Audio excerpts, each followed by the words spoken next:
আমি চেষ্টা করব আগামী দিনগুলিতে ভালো ভালো ভিডিও দেওয়ার এবং কোয়ালিটিকে ইমপ্রুভ করার।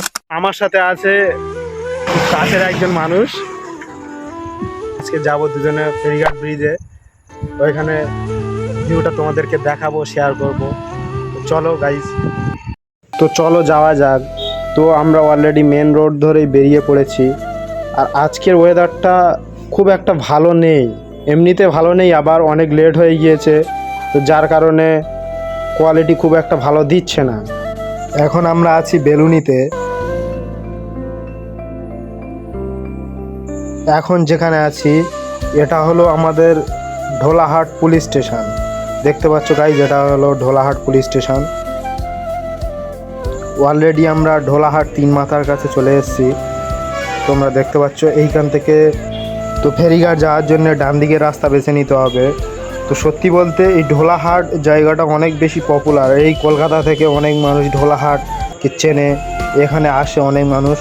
যে কারণে সেটা হলো গরু শুধুমাত্র গরু কেনার জন্য বহু দূর দূরান্ত লোক এইখানে আসে, এই ঢোলাহাটেই আসে।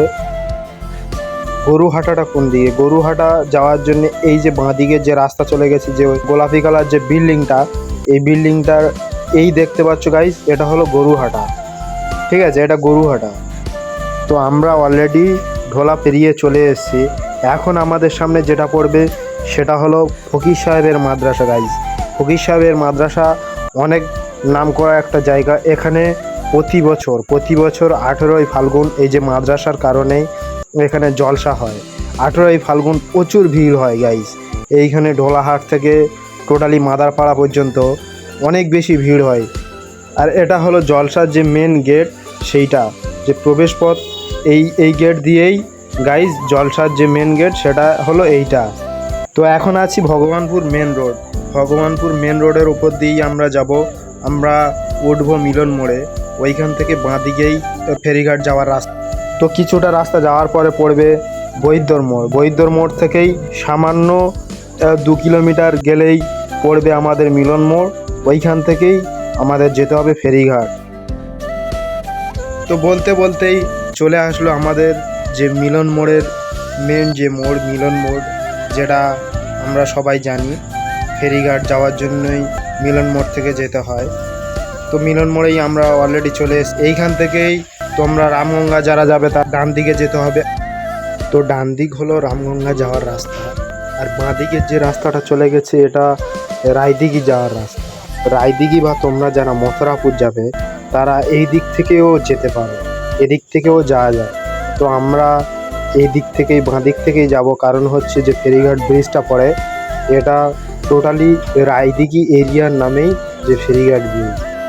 এখনও ফেরিঘাট ব্রিজ ওঠার জন্যে মোটামুটি অনেকটা রাস্তা অতিক্রম করার পরে এরকম একটা সোজা যে রাস্তা দেখতে হবে, দুদিকে খাল আর সোজা রাস্তা চলে গেছে। এই রাস্তায় ধরেই একদম সোজা চলে যাবে। সোজা যাওয়ার পরে দেখতে হবে এরকম একটা গ্রিন কালার বোর্ড এখানে আছে। তো গ্রিন কালার বোর্ডে কী লেখা আছে?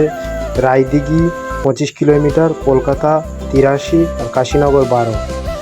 এই বোর্ডটা পার হতে না হতে আমরা দেখতে পাবো সেই এরকম একটা লম্বা ব্রিজ, আর এটাই সেই ফেরিঘাটের ব্রিজ।